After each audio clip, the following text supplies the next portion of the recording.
So we're here at IMARC, on air with IMARC. We've got the fellas from Red Dust. Nathan's a little bit sick today. He's come down with a bit of the flu, or was he a little bit scared to be on stage and he was like, I'm going to leave it to the dudes who do a better job? Is that That's probably his argument, but I'd say he's got the dog's disease today. What's that? The man. Ah, yeah. Man flu. Okay. Oh, yeah, it's shocking. I had that a couple of weeks ago. It's awful. Yeah, are you okay? Yeah, I'm okay. I'm on the mend. I don't know how you've recovered. I've been rubbing him every day It's dangerous. to double check. Yeah. Dangerous. To warm him back up for the job. Yeah, because you're back in action now. That's what we need. Yeah. So I've got the lads here. We've actually got, you might be able to hear, there's a little bit of people gathering and there's a whole IMARC in the background. But you guys are my first guests with the On Air with IMARC. We're going to be talking today about you guys and the company. So the main thing about the podcast that we do, it's not necessarily about, the mining companies. It's about the people behind the companies and the stories behind that have got you guys involved in doing what you're doing. And as we touched on, to be in the industry but also doing what you're doing, you definitely need to be passionate. It maybe comes from lived experience, but it's funny because I was trying to get your name right and I'm going to be okay with, so Jono, it's funny, I always end up with Jono. So Jonathan Lindsay-Tjapaltjarri, Hermawan. Okay, got it. Okay, we'll get there in the end. Who's the program director? Welcome. Thank you. Thanks for having us. Thanks for jumping in today. Yeah, that worked out all right. And then we've got Scott Stirling, who's the CEO. How funny that I couldn't do yours. I've got that long and complicated name. I was all good with Jono. Scott Stirling's great. Good man. Yeah. And you are? Yes. So thank you so much for joining us and jumping in at the last minute. So it would be awesome to get to know you guys, I suppose, what got you involved in the company and a little bit of background around the company and what you guys do in the mining industry. Well, as Chief and Commander, you should start and I'll jump in. You're going to defer? Yes. Always. Thanks, Jonathan. So Red Dust has been around for a long time, working in remote communities in the Northern Territory to support young people and their families around health and wellbeing. Yep. That intersects pretty obviously with the mining sector because we share a lot of territory. Yep. A lot of places where mining companies are operating intersects with First Nations traditional land, particularly in the Northern Territory. And so we've found ourselves engaging with mining companies in different ways, shapes and forms over the years, sometimes as partners, sometimes as advisors. And obviously, it's a topic of conversation really important to First Nations communities, whether it's around economic development, jobs, but also around land rights, access to land, protection of land and those sorts of issues. So I grew up in East Arnhem Land, in a mining town called Nhulunbuy. So I had lived experience as a child growing up about the importance of mining and how without the mine there wouldn't have been a town where we lived. But of course we were smack bang in the middle of Arnhem Land with in Yolngu country with amazing history and culture all around us. So I came to Red Dust about 7 years ago, and ironically Red Dust works in 16 communities around the Northern Territory, and one of them is not where I grew up. Really? Which is okay, because it's given me an opportunity to visit so many different diverse Aboriginal nations, countries, communities, to get to know a lot of people, to experience that diversity. Because there is so culture. many. That's the thing. I think just about every community we work with has a different language. Yeah. So that speaks to some of the importance of the philosophy around our work, which is it has to be place-based and localised because the stories, the diversity, the experiences are so different. So we tried to create a model that's adaptable, that's got a level of consistency, but has the flexibility to be able to be adapted and delivered locally, ideally by local people. Yeah, awesome. So that's a bit about where I've come from. And how did it start? Yeah, so funnily enough, the guy who started it was an American fella, a white fella, and he had lived in a remote community in the Northern Territory. We're talking about the early to mid 80s, so when this bloke and me were little tuckers running around in the bush. He younger than we already are. Yeah, younger than we are now. We're all spring chickens, but back in the day. Well, he was running around the bush in Largemanu playing basketball and getting to know families. He flew planes. Yeah. And so he got to know these communities. When he moved back to Victoria with his family, he wanted to stay connected to those communities. Yeah. So he started to bring basketballers up to the Northern Territory to visit with nothing other than this intention for connection. Yeah. To retain the connection that he'd built.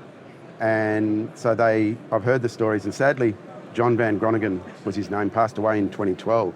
And I never got to know him, but I feel like I know him intimately because of the stories I've heard over the years. And even to this day, when you walk into many of the communities we work with, there will be people that tell stories of JVG and the legacy of his connection with community, which has evolved into a company that now works in 16, 17 different communities and is having an impact on so many young people's lives. And it's all thanks to JVG and his desire to maintain that connection. So it's that humanist principle, I think, that underpins the work that we do.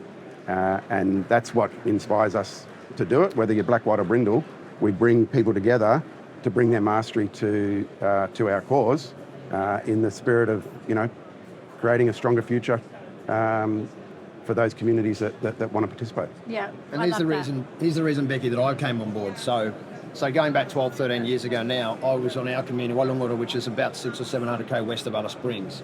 And I've lived there most of my life. Nurija man, and he basically hounded my door and said, John, we want you to work for us, kind of thing. Who's this red dust mob?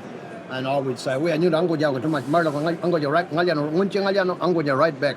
So it was this fly in, fly out model that I was very critical of, which is that they would bring in role models and footy players and basketball players, and sort of the name is in the organisation, Red Dust Role Models, but they would leave. And I would be quite troubled by that, sort of sitting there thinking, why are you mob coming, bringing your skills and your knowledge and your wisdom and your impact, and then you're leaving? What are you leaving behind other than footballs and Guernseys and those sorts of things? And he said, what would it take for you to work for us? And I said, if I was to work for you, and I'd seen them over the last 20 years in our community, I said, if I see Red Dust role models from the Red Dust, then I'd love to come work for you. And that was his commitment to me in the early days, to bring Red Dust role models out from the Red Dust and grow our own mob. And that's sort of my beginning, the beginning of me working for the organisation, which is now 12, 13 years going. And as the programs director, I oversee a lot of that community work, which is growing our own, employing our own, allowing our young mob, our young fellows and our young women to decide for a pathway that means something to them. And then Red Dust as an organisation supports them to achieve those goals and to address those issues and needs that they've got. And that's why we find ourselves in a strange place at IMARC meeting with you, because the worlds have collided with remote community, Aboriginal culture and tradition that we're holding on strongly and dearly to as a solution for our problems. And then the role of health promotion in the vehicle in that, our partnerships with various organisations, philanthropists, for example, and now with a mining company who have really given us the opportunity that we've sort of had in the last couple of years to deliver a community-based work. And here we are, kind of thing. So it's quite a strange clash of worlds, but code switching, as you'd know, is something that we do well. And we've learned to really code switch in the context that you're in. Yeah. So, that's sort of why I'm here and what I've been doing with the organisation as well. Yeah, I love that. And you touch on so many important things, both of you there, the difference of what it looked like, for both of you growing up, and then where we're at now, I suppose, with having a mining company that you're actually working with. And I think definitely it's not only been, I haven't had the experience myself of growing up in Arnhem Land and seeing those changes, but I can imagine that it would be conflicting sometimes for you when you've got where you want to be with the land, you want to be with the people, and you want to support the people there, and like you said, with the mining company. So it's great that you're given, I suppose it sounds like, autonomy to create the relationships that you're creating and do that code switching, because you do have to speak different languages. Quite literally, you have to speak different languages to have the same outcome, because not everybody understands kind of where to go. So how do you, I suppose, navigate that? What are some of the things that you come up against with, I suppose, conversations that you're having with people where they lack understanding around culture or, reconciliation and everything that you guys do? Well, that's an interesting one, because I think what Scotty's story will tell you, and my story would tell you as well, about our experience with the mining sector. It's been both good, bad and ugly. Yeah. And I think that's probably where we're at the forefront of really redefining the relationship, whether it's an issue of trust, whether it's an issue of intention that then translate into real action, goodwill, rhetoric. There's plenty of that around. And then the reality of having honest conversations about what what a mutual beneficial outcome actually looks like, because I don't think we've seen that yet. I don't think community have realised that for themselves. Yeah. And I don't know if the mining sector has been honest with itself around how the community actually benefits, whether it's employment or whether it's actual infrastructure on community, or it's the community don't even know what they can believe or dream for their community yet, because they just haven't seen it. It's not you don't know what you don't know. Realised, right? Yeah. So I think the conversations around our experiences could very quickly go any which way, right, in terms of good, bad or ugly and what we've seen in this sector. But I think fundamentally our position has been and will always be, and Scott's taught me a lot about this, and I think that's where the enterprise side of our business and our funding our future and looking beyond one partnership after another to beyond, 7 generation model of Aboriginal people is beyond, here and now, and then looking back 7 generations in terms of leading us, is probably the question of the voice of community is the most important. The needs of community is most important, and you don't support the future of young people unless you can integrate in all of our programming the elders, the mums, the dads, the big brothers, the big sisters, the uncles, the aunties. So it's an intergenerational model across the community. Even though our focus has always been improving the youth of the health of young people, we've always been very aware that culturally we have to address the cultural needs of the community at a holistic level. In terms of addressing the ignorance or the lack of understanding, that's a societal thing. Totally. It's not just the mining sector. It's in education, it's in health, it's in politics, it's in the general population. And I think that's kind of where Scott would remind me, if he wants to speak to, that work that we do around our reconciliation work, he would be saying to me, bro, if I get you to come and speak, or if we're speaking at a conference, we're just speaking to another mob of people. Yeah. They just come from different walks of life, but generally speaking, they won't know much about the referendum, they don't know much about the voice, they won't know much about Aboriginal politics, nor the history of the good, bad and ugly of the mining industry or any of the movements that have redefined Aboriginal policy in the past. And Scott's taught me a great deal about that, because I was fairly non-political prior to him sort of engaging with the organisation. But in the last 7 years, our organisation has become a real powerhouse in terms of not only our thinking, our intellect, our processes, but also our strategy in the way that we approach our business. Yeah. And that's been at him at the helm of doing that. And it's all in this whole notion of walking backwards into the future. So it's from what we know from the past and what our elders have taught us and what we know about political history and social injustice or cultural injustice. How can we take that to moving the organisation and our work forward? So that's been critical, but that's been a team effort, and I think that's probably where your influence and your leadership has really helped me to see beyond my community and look at what's sustainable and where does the best of both worlds, the community world as well as the outside world, white collar, black collar, really play a role in changing the future for our young people. Yeah, 100%. And he's been pivotal in helping me to expand my view beyond the community. Did you want to speak? There's awesome points and so much to speak about as well. And I'd love for you to touch on whatever kind of you see fit with a lot of the conversations that you've had, but the importance of having both of you and both points of view and that support from each other to maintain patience, I suppose, because things aren't going to happen, overnight. So, did you want to speak into what Jono was touching on? Yeah, as always, when I listen to Jonathan, I end up with 1,000 different thoughts in my head, and you have to sort of narrow them down to where you're going to go. But same. I was like, where do we begin? Where do we go? Just pause and go with that one. Yeah, no, I mean, the first thing that comes to mind is this idea of the reconciliation model that we've been building at Red Dust, and that is, we're trying to strip the race out of what we're doing. Yeah. Right? We have this race-based conversation in this country, and unfortunately through that reconciliation, through the referendum last year, that really came to the fore. We didn't find the unity that everyone was expecting we'd get. It was full division. It was full division, right? Yep. And sitting at the heart of it is this idea of a race-based decision-making, or that we've got to treat people differently based on their race, and not necessarily on their need or their circumstances and the contextual nature of someone's existence. And I think that it's actually forced us to explore a lot more about our own model. We're going through some governance changes, for example, at the moment, where we're looking to increase our First Nations representation on our board and through our ownership, which is our membership of our charity.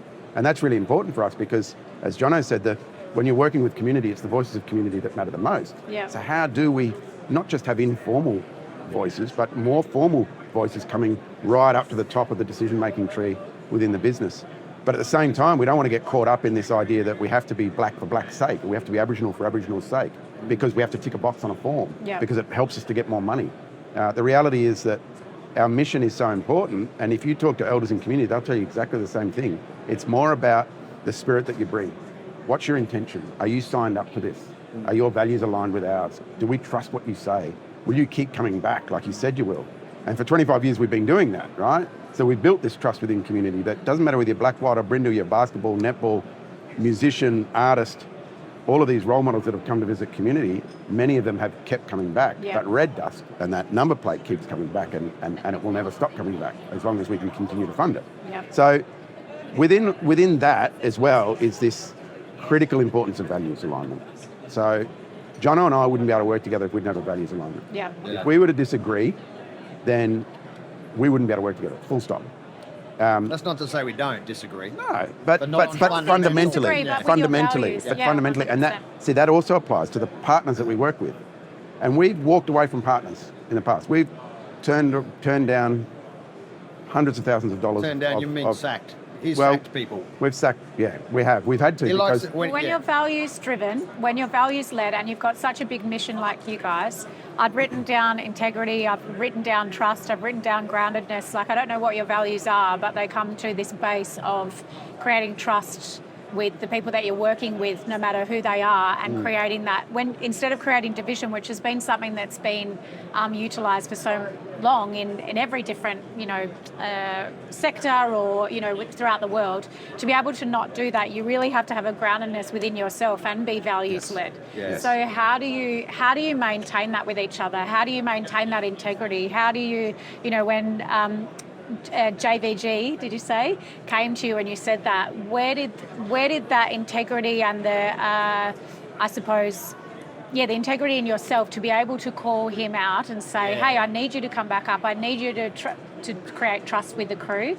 Did that come from for you? He showed that anyway. I mean, I still never forget the day this bloke walked in after he'd sacked a partner, and he come in pigeon-chested. I reckon that was the day of his reckoning as CEO. Because he'd come in, and I've never imagined that you could be stoked or delighted with sacking somebody, because I'd never really thought that you could do that. But he come in, and I said, "Where's that partner at?" He said, "I sacked him, bro. I sacked him." And that needed to happen for the progress to. So he said they weren't aligned with our values. They weren't aligned with our mission. They weren't aligned with our cultural and our protocol, particularly on community at the community level. They weren't aligned in terms of the mindset for community. It was a very deficit approach to Aboriginal affairs, not half glass half full, not a strengths-based approach. He could saw the potential as not being there, and he sacked them.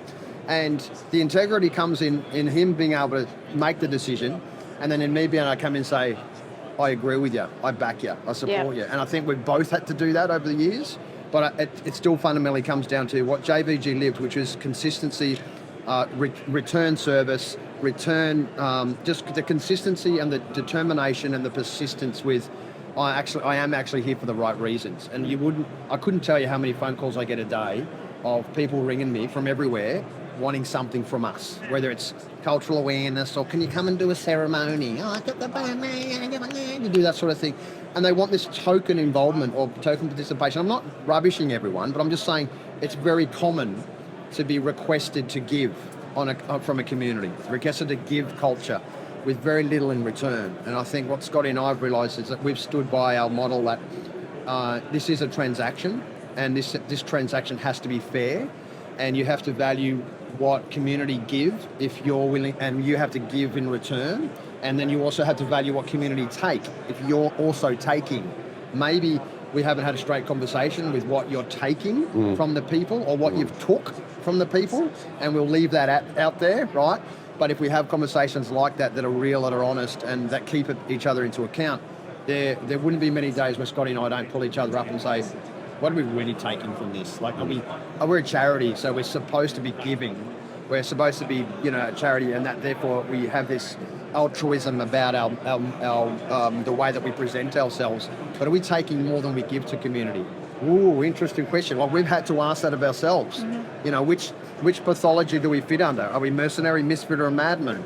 Or what are we? You know, or missionaries? You know, who knows what we are? So when we have that level of, critical analysis or reflexivity on yourself in your own practice, you can generally pass that on to your trusted colleague, hoping that they won't get too upset by it, and then it becomes a culture of the organisation. So there's a saying, check yourself before you wreck yourself in our organisation, right? That's one of my favourites. Yeah, it's a good one. And I think you said it a bit. Check yourself before you wreck yourself. You've got to get in there. Right. Well, I'll get Scotty to say that after doing the gang signs. Yeah. But that's a policy that I think we've done without it being in writing. That is actually really tough for conversations to have, because we're still trying to do things right by the book. And we still have a board to report to, and we still have funders, and we still have a lot of parameters that we have to be guided by. But at the end of the day, we have to be constantly on the lookout for what we're doing right, what we're doing wrong, and constantly asking ourselves if we're operating ethically as well. And in this industry, and I'm not talking about the mining industry, I'm talking about the charity industry, the Aboriginal affairs, the health industry. You know, like, you are your own. In many ways, you can get away with as much as you like. Yeah. You can really operate ethically, and you've got yourself to hold to account, because it's the people, it's the family mob, it's our communities that hold us to account. But we could treat them badly; they wouldn't even know half the time. This is the really freaky thing about the industry. You're right. Yeah. They're so trusting of us and what we do with the money, and what we do with our time, and what we do with our efforts. And once you've built that trust, they really do give everything to you. And so we love Red Dusty Mob, we'll keep coming back, and they love Scotty, and they love the organisation. But really, if we weren't able to keep that within ourselves, that internal integrity, we wouldn't be in the game, and we'd be corrupted very easily. And I think that's the JVG model that we're living the legacy of. And it's not just him anymore; it's all of us. Yeah. Flying that flag. Yeah.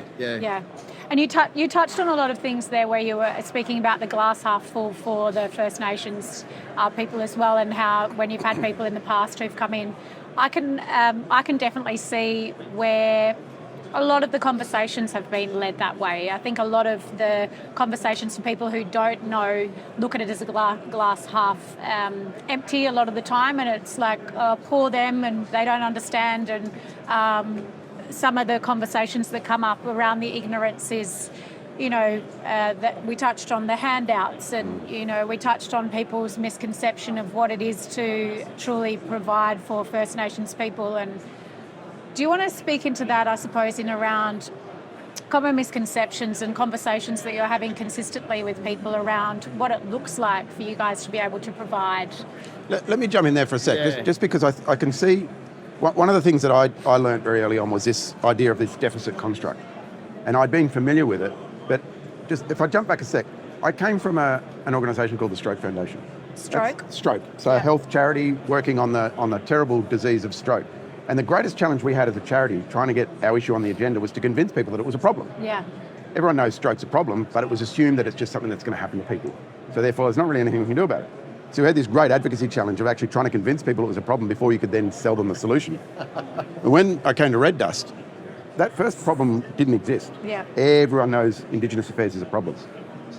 That is a problem in itself. Yeah. Because of that deficit construct. So it's this idea that, it's all about incarceration, dying early. If you're Aboriginal, you're going to get much more likely to get all these different health issues. You're not going to get employed. You're more likely to be an alcoholic. All of these things. So you imagine for a young person growing up, reading the statistics about what it is to be an Aboriginal person, and you think, well, you're not really offering much in the way of hope, right? So we've always talked about this idea of pushing the deficit construct out of the way and talking about it much more from a strengths-based approach.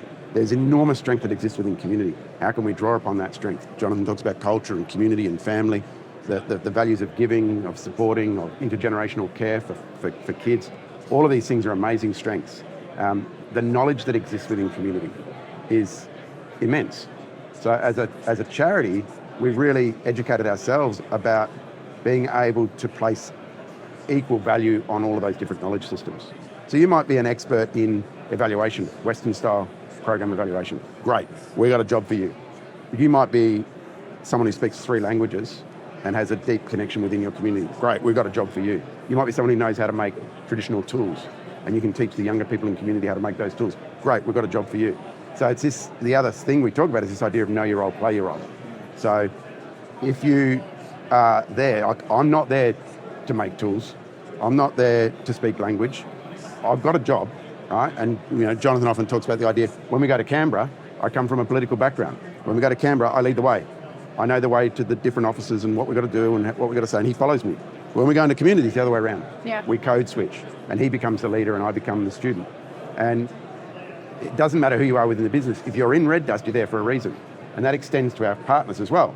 We want our partners, funding partners, to understand what role they've got and to know when to step in and when to step out. Yeah. When to step up, when to step back, when to speak, when to stay silent.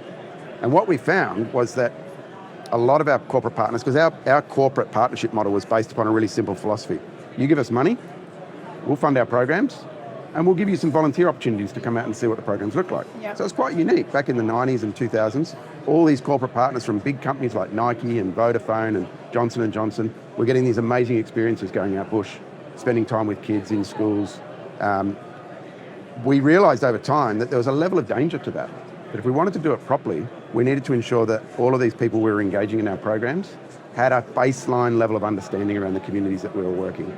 We were pretty lucky in that we didn't have any serious incidents through that period, but we realised that if we wanted to be a serious professional organisation, we had to put in a check or a balance there. And from that was born this idea of running these programs to educate our funding partners about the work that we do. And not just the work we do, but the communities we operate in, the history, the socio-political history of our country. And people would say, inevitably, more than half the people would say things like, oh my God, I didn't understand anything about our history. How come we weren't taught that in school? They're embarrassed because their kids are learning more at school about it than what they know. And so we found that this, what is basically fundamental basic Australian history, which we never get taught, once we share that, along with a range of contextual information about the communities that we work in and the cultural protocols and the things to do and the things not to do, then we've created an environment where people are actually able to benefit a lot more from that experience, and our communities are able to benefit because we know it's going to be a much safer experience. So from that was born a social enterprise where we started to run reconciliation education programs with our corporate partners, generating revenue that then goes in to fund more programs out bush. And we made it compulsory that if you're going to fund our programs, you're going to actually buy our cultural education, reconciliation education program, Amazing. Which is a values proposition. You want to know what we do? Well, we're going to charge you to learn about what we do. You want to be involved? Get to know how... Put skin in the how game. It works, yeah. Yeah, absolutely. Jonathan, I remember one day about 5 or 6 years ago, we stood in front of a room of our corporate partners, and Jono stood up there and he said something which has always stayed with me. He said, first of all, I want to thank you, Mob, for your money. Because without your money, we can't do what we do. We love your money. It's great. But I want to challenge you that your money, Yeah. but your money's not enough. We need more than that. We need you to walk alongside us because there's us, there's community with us up here. We need you to stand next to us and walk with us. And the only way you can do that is to start listening and start learning. And so that idea that we know we are the experts in this space. This is our mastery. So don't try and tell us what we need to do in the community space, because that's what we do. We're not going to tell you how to do what you do. So likewise, know your role, play your role. Come to the table, sit down, and let's work together. Play your role.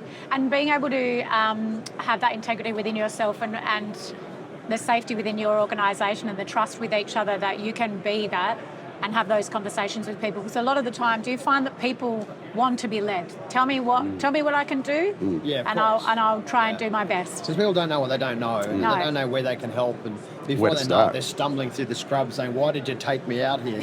So we've learned in the, over the years that you should probably not take mob who've only seen the sun at Bondi Beach out to the desert without a little bit of prep. You probably need some prep. You've learnt your lessons along the way. Yeah, we have. Yep. The mulga poisoning from a stick through your foot will remind you not to let people come out with thongs on, right? Yep. That's why you'll never see me in anything but cowboy boots, because it's good for brown snakes, it's good for mulga snake, it's good for camels, but step on your toe.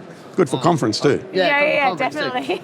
But look, fundamentally, that what Scott is touching on is brilliant. One of our key KPIs in our theory of change is that our participants have an optimistic outlook for the future, for tomorrow. It's key to suicide prevention. It's key to a whole range of mental health. It's not 10 years, it's not a year, it's that I feel better in waking up tomorrow because I have something to look forward to. I have something to aim for, I have something to dream for, because I can go to sleep happier, therefore I'll wake up maybe a little bit happier than today.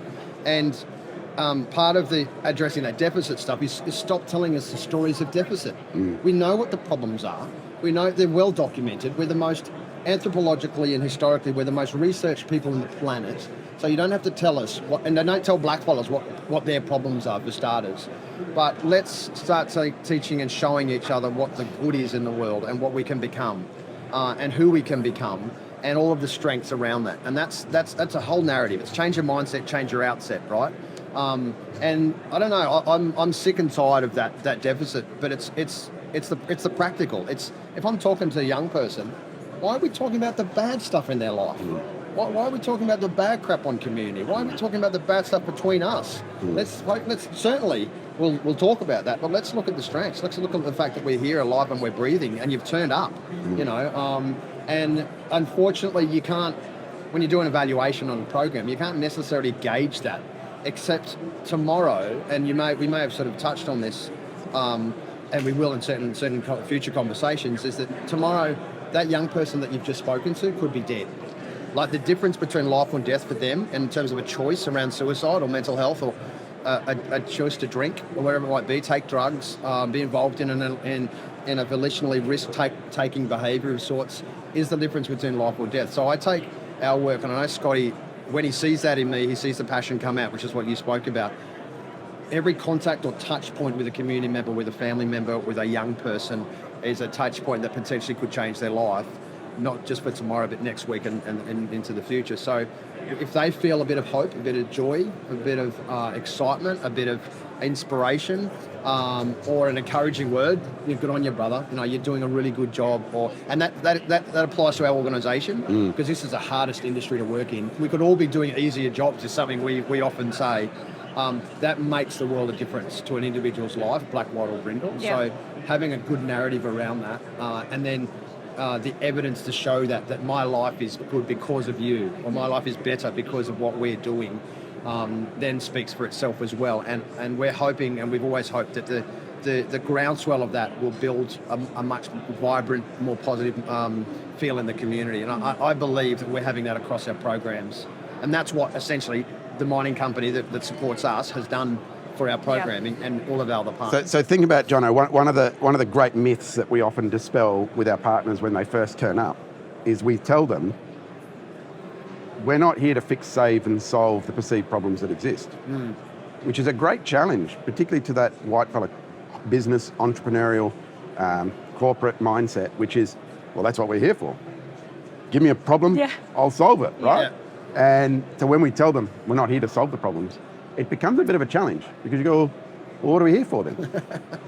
Right? And then you have to sort of, it's this idea of sort of unlearning some of those things that we're taught, that, yeah, actually we've got to spend some time to stop and listen, right? We've got to spend some time to celebrate the success. We're going to actually put the power in the hands of community to decide what it is that we're going to do.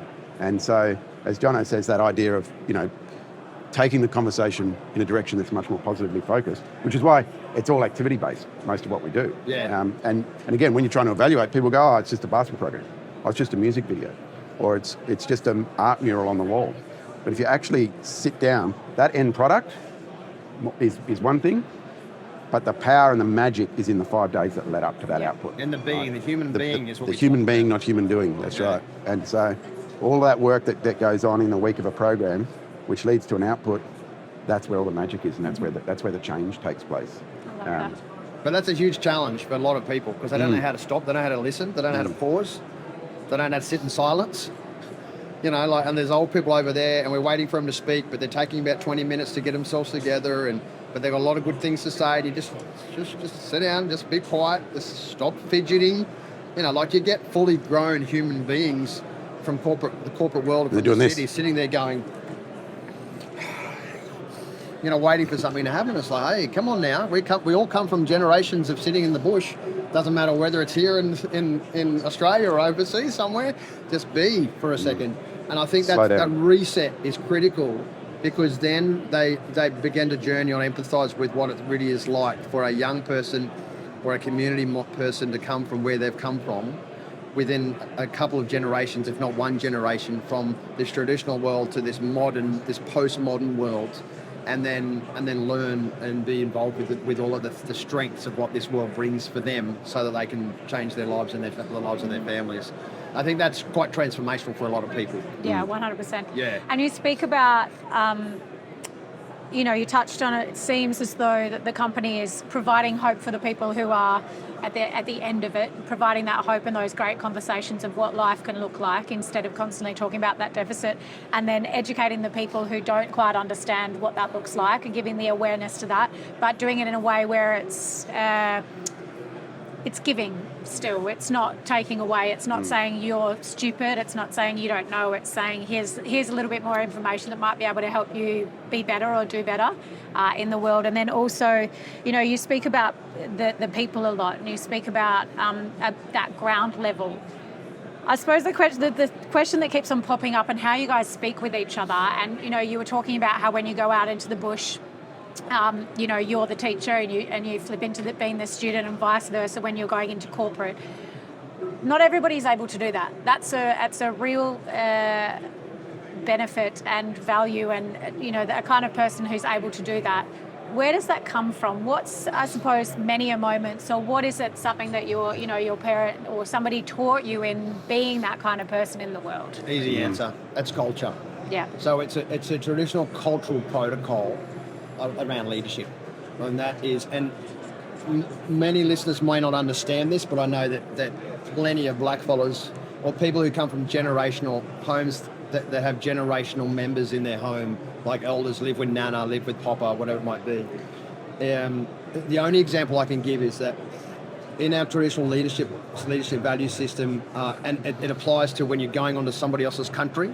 So you can be a traditional owner in one country, but you go to somebody else's country and you have no power on that country. You sit under the protocol, the cosmos, the order of things on that country. Therefore, you know your place. You can sit back, you can line up, you can sit behind. You don't need to speak. You're not obliged to show that you're a leader. Well, where I come from, I'm a leader. I'm a role model. I'm a traditional owner. You don't need to sprout on about that. You don't need to show your stars and your stripes. Oh, I'm a CEO. That means nothing in some places. So don't do it. You don't need to do it. Because what are you trying to prove? You're just trying to tell people that you're good at something. Well, time will show that, right? So for us, it's been a question of in our leadership and as individuals, are we strong enough? Are we confident enough? Are we secure enough to know that this is my opportunity to lead? And often it's that whole notion of voluntary conscription. Like Scotty will go on, you're up front, and he'll make me, and I'll be like, bugger, or I'll do the same with him, and you'll push each other into leadership and the spotlight, and the risk of tall poppy, lateral violence is there constantly. So it's that, and then it's also knowing that when you're in a place that you're not an expert, you're not a master, it's not your land, it's not your community, it's not your skill set, your mastery, it's not your role to play. You sit back, and it doesn't take away from your integrity or your humanity or intelligence or anything like that. And I think as Aboriginal people, that's what we've learnt growing up. But it's no different than when your papa or your nana or something comes to a 2, 5, 4-year-old and says, how do you turn this iPad on? And all of a sudden you've got 70 or 80 years of experience, all the wisdom in the world, and they're being taught by a 3-year-old how to turn an iPad on. Look, Nana, look, Papa, and I've seen it. And it's gorgeous to see, because Grandma and Grandpa and elders will take all the advice from this young one, because they know more than they do about this technological world, and they know how to humble themselves. And the little one will make fun of them for not knowing. Papa doesn't know how to turn the iPad on. He's a dum-dum, this sort of thing. And you'll just look at it and you'll think how the wheels have changed, how the tables have turned. But that doesn't change power or respect or wisdom. It just means contextually in that place, there's a time for us to be children, and there's a time for us to be adult. And that's and that has, there's lots of different contexts that I can apply that to, whether it's cultural knowledge, initiation, or it's just wisdom, or it's land, or it's place, or family name, or whatever it might be, or genealogy, lineage, etc. But we've learned that from our elders, and we've taken that into our organisation. And Scotty and I have had many conversations where we can sit in a room and we've said to each other, hey bro, sometimes you're in an argument with a community member and you might be 100% right, but if you're on their land and in their place, you are 100% wrong every time, right? Yeah. And we've learned that with our partners. We've learned that with our kids. And so it is a really interesting.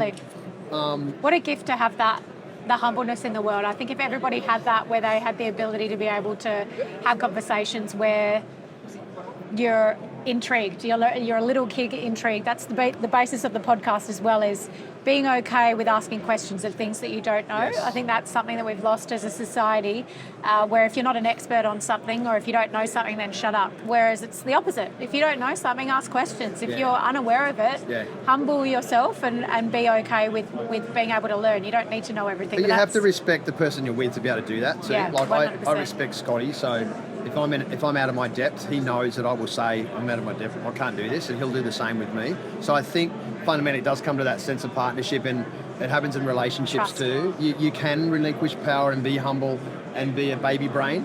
People in Auckland Bay is what we say, with someone you love and respect, because they will not criticise you for it. They will not diminish you for it. They will not put themselves above you for it. They'll say, you're right, come on, follow me.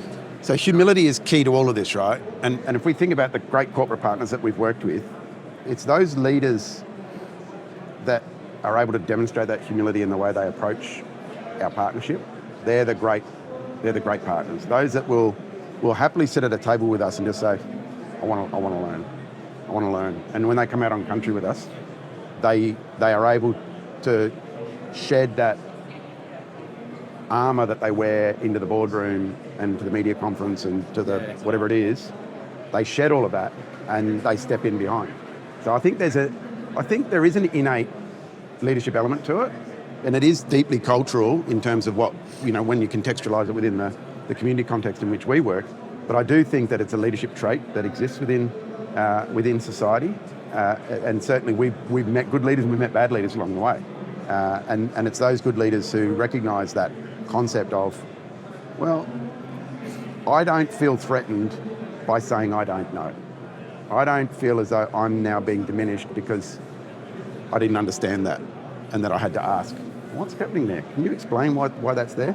But also that idea that, because this is often a challenge in the community, you might see something happening and you're really curious about it, but you're probably thinking, it's probably best I don't ask about that, right? Because of cultural protocol. But it's all over their face. It's like, but again, how do you navigate? Well, there's men's business and women's business, and it's different stories, and this, because we have got a history in this country where Aboriginal people have been the ones who have given over 250 years. I like the analogy that as a cultural, as our cultures have come together, the Western culture came from overseas, and the diverse First Nations cultures that existed here. Obviously, there was a commonality, a level of commonality between those First nations that they were able to engage and trade and interact with each other. But when that Western culture came in, such diverse, such enormously different cultures that it was always going to be a clash, both in a physical but also in a metaphorical sense. How did two cultures come together? Well, they have to compromise if they're going to coexist. And where's the compromise come? Well, it's all come on one side. Right? It's only been in really recent times that we started to explore this concept of compromise from the other side. Yeah. But even then, it's so tokenistic. Right? So when we talk about welcome to country and acknowledgement of country, right? There are people who say it's tokenistic, right? And there's an element of truth to that. It's not a hell of a lot of power to give up to say, at the start of a meeting, we're going to do an acknowledgement of country. And yet people hang so much on it. We do acknowledgements of country. How good are we? Right? The next step will be we have breakfast with witchy grubs. Yeah. Right. That's the next step. So that compromise has been so much on one side because of the power imbalance. And so we're not talking about this idea that we can unwind all of that. No. But it's about exploring that concept of power, exploring that concept of compromise, exploring that concept of being able to walk comfortably in multiple worlds and not be freaked out by it, to be humble enough to say, I'm okay. And the good leaders will do that. The good leaders will be visibly uncomfortable, like visibly, won't they?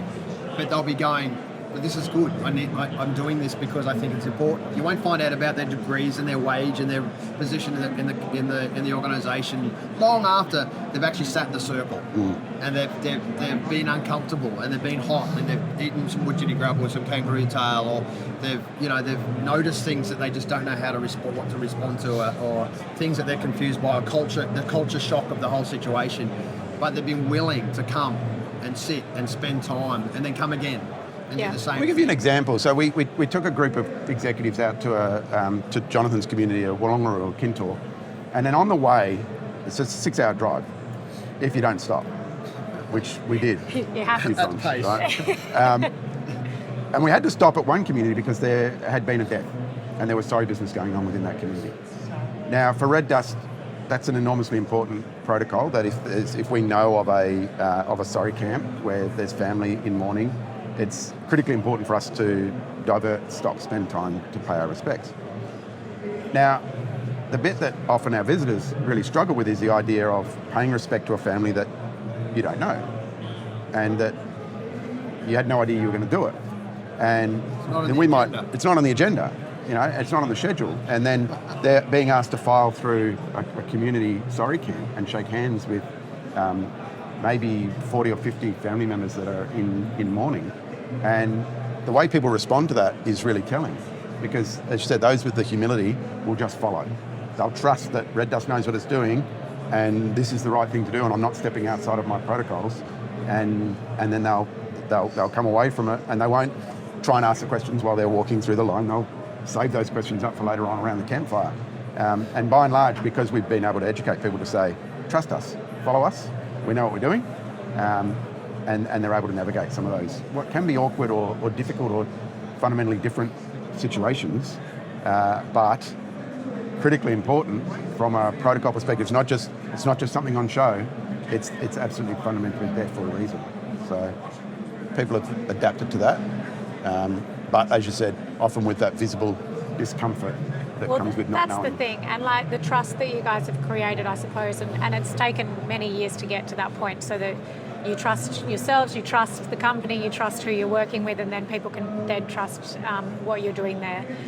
We could talk for days, I believe. I think we're going to have 700, conversations. I think we can definitely probably touch on each one of the subjects that we're speaking about today.